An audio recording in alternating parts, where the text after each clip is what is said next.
Well, hi, another day. Here we are in sunny Sydney. Give you a weather report. This is for you, Neil. Beautiful day today, and it has been actually the last few days. So, getting straight back into it, the parts are arriving for the fuel tank that I've designed, and I'm trying to keep it as close as I can to the real thing, but making it out of aluminium, and 2mm aluminium. The first part that I've got is this anodized neck filler, okay, which is at a 45-degree angle, as is the original. Don't forget this is a BN1 tank, which is internal, and it comes with this cap.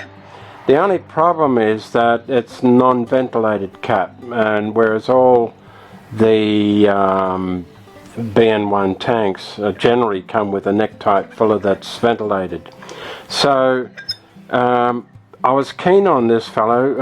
The BN1 originals have this fully neck like this, very similar. The size is pretty much the same. The width is almost exact, and the angle is right. So I was keen on this. It's hard anodized aluminium, silver, but the only problem is it's non-ventilated, and that's important because you don't want to be sucking fuel through the pump to the engine and then find that you're not getting the air backing up behind it, and so it can be a real issue. So what I did was I found online this it's called a rollover valve. It's a ventilator valve. It's got a spring-loaded steel ball, and actually it, very interestingly, it fits on the end of the cap. So if I just take that off, and the idea would be that the cap would have a hole drilled in it, and then this fella comes in two pieces. So that's the valve that sits inside the cap, okay, and then with a washer, a nylon washer, and I've then got this cap part which has got a hole in the side of it, and that's the only thing you see. Now, because I'm going Healey blue, this is sort of a marine blue.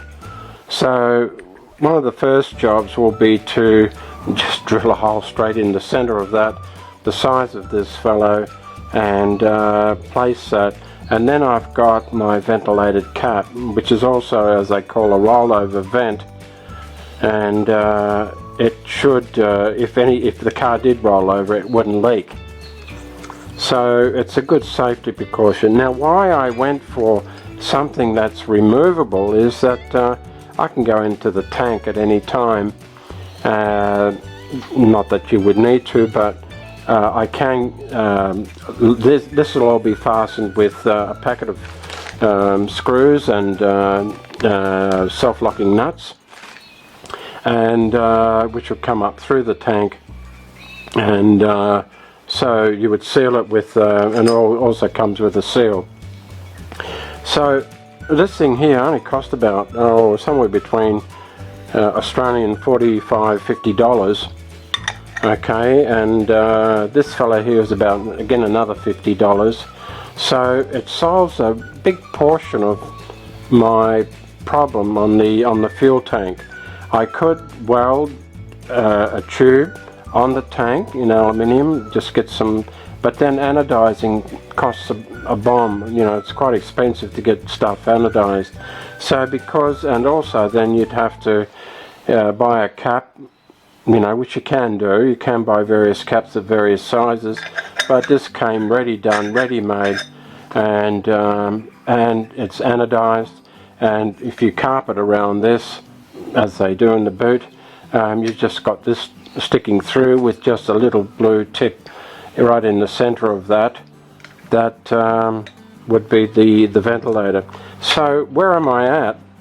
I've still got more parts arriving. I can't quite machine. I can't quite machine the plugs and whatever yet, but if you can see that, that's my design so far. Okay, and I'll take you up probably in another video into my little office and show you how I did all that. But anyway, I've got the depressions in there.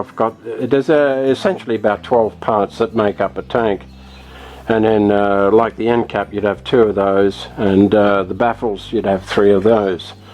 So that's essentially what I've got.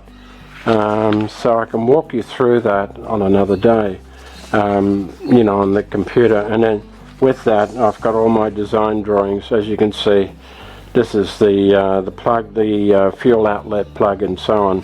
So I've got design drawings. So I'm ready to go with that. I've got that. I've also received my special aluminium welding rods, which is this pack here. Okay, so yeah, these flow a little bit better. They're AH38 welding rods, and I've got a different type. I've got 5063, I think it is, and I just thought I'd try these for a change because they say they're better flowing and so on. So that's a couple of kilos there of filler rod. With the lockdown, I can go and buy a sheet of 2mm aluminium, but the lockdown is preventing me from. I want to do it at the shed and I want to film the process, but we're on lockdown, and the shed is out just for the moment. It has been out for a number of weeks, and when they're going to let us into that, I have no idea at the moment. Anyway, I can do some of the machining here on my lathe and all will be good. Now, the other thing that I'm actually working on is putting the leaf springs in. And so with that, this is essentially the makeup kit that does that. So I've done one and I had a little bit of trouble, only a little bit, but essentially these are the shackle bolts and whatever. So let's take a look on the car, the one that I've done, and then I'll tell you what the pros and cons of it. Okay, so let's do that.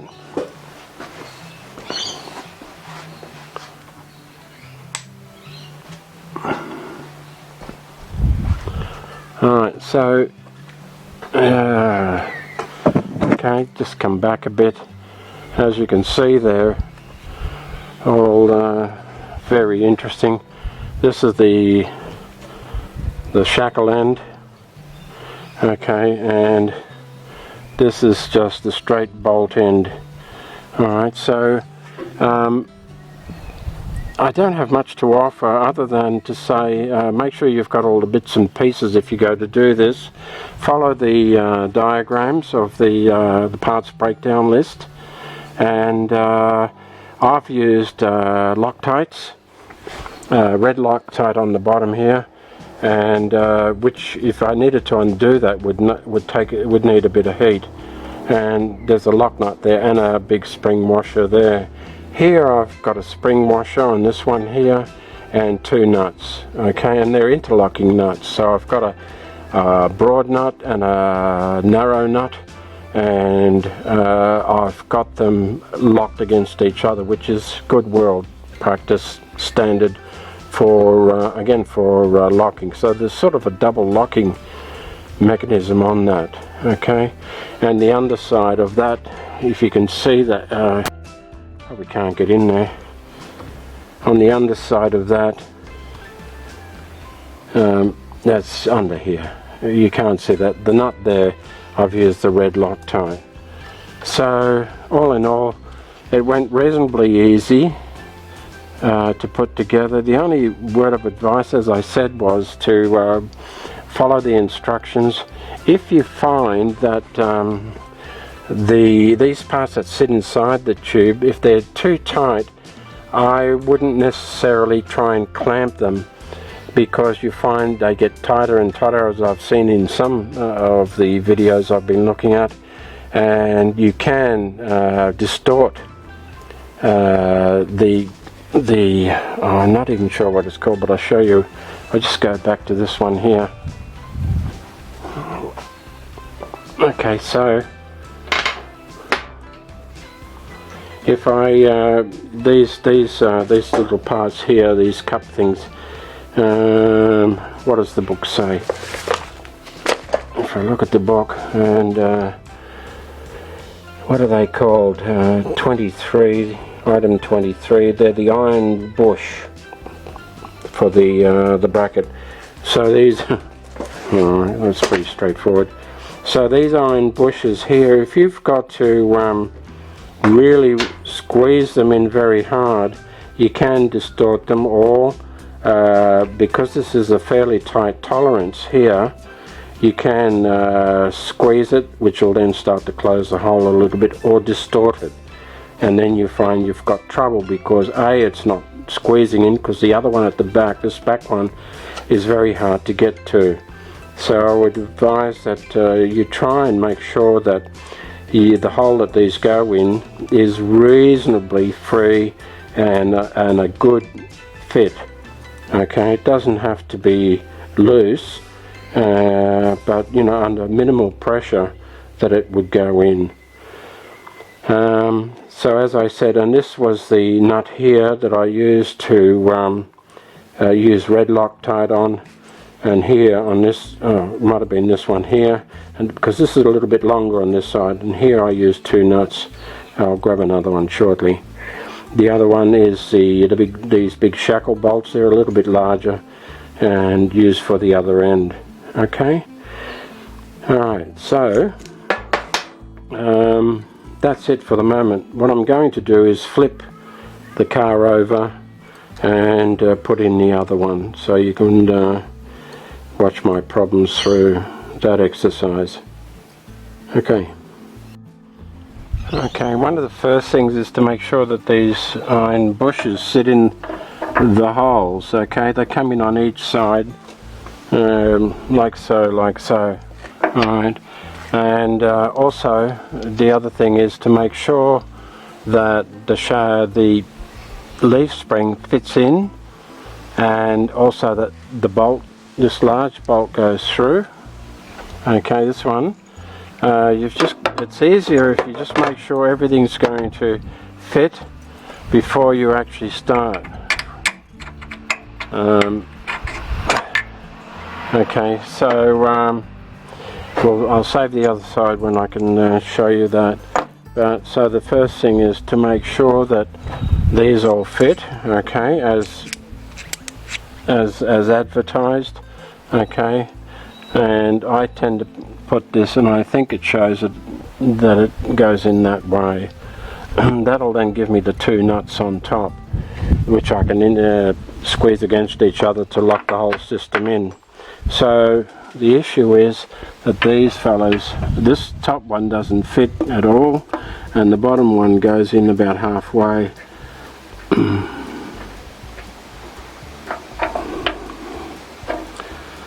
Okay, so now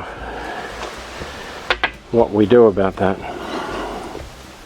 So I've just a bit of rod and with a grinding disc down the middle to make a little flapper disc. Alright, so something like that, and then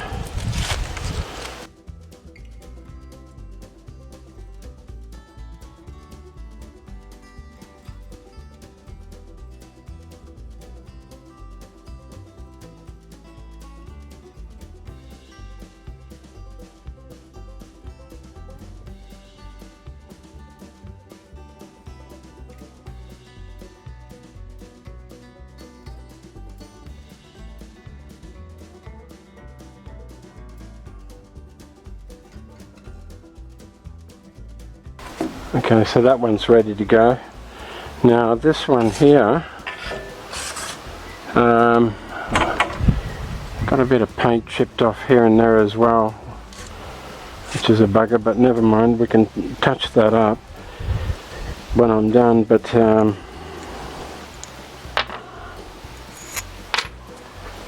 my problem is that that hole's fine. Just okay, it's not going. See that, I've almost got to screw that. So I'll just have to just open that up a little bit. Again, using my 90-degree angle.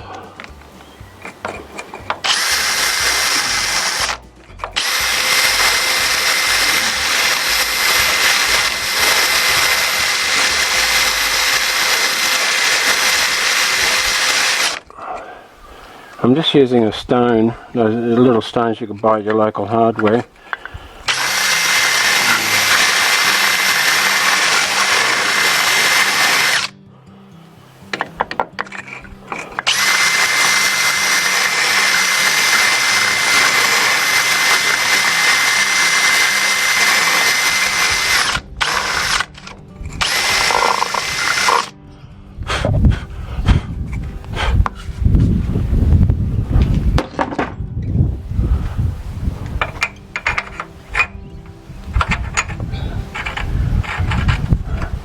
Okay.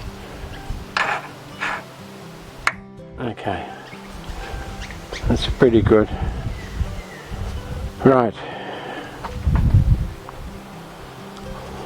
Again, lots of grease on that.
Okay, so we take a look at that, and I think that was a bit fiddly up this end. Might have been best just to put all that shackle in place. this bolt here has to come in from the bottom end, and so you position that in and let it sit at the bottom so that you can bring this fellow in. So you tighten all these things up in here, okay, with the bushes and so on that you've got. Tighten all that up, and the main thing is not to over tighten it, but I'll check the book just to see if it's got any information on how tight they should be, but I suspect not, because it's got to be able to move. Okay, so everything is up snug but not overly tight. Same with here, it's nice and snug but not overly tight. So that's the two leaf springs, and hopefully the car is balanced a bit better because of that now on the rotisserie. Okay, call that quits.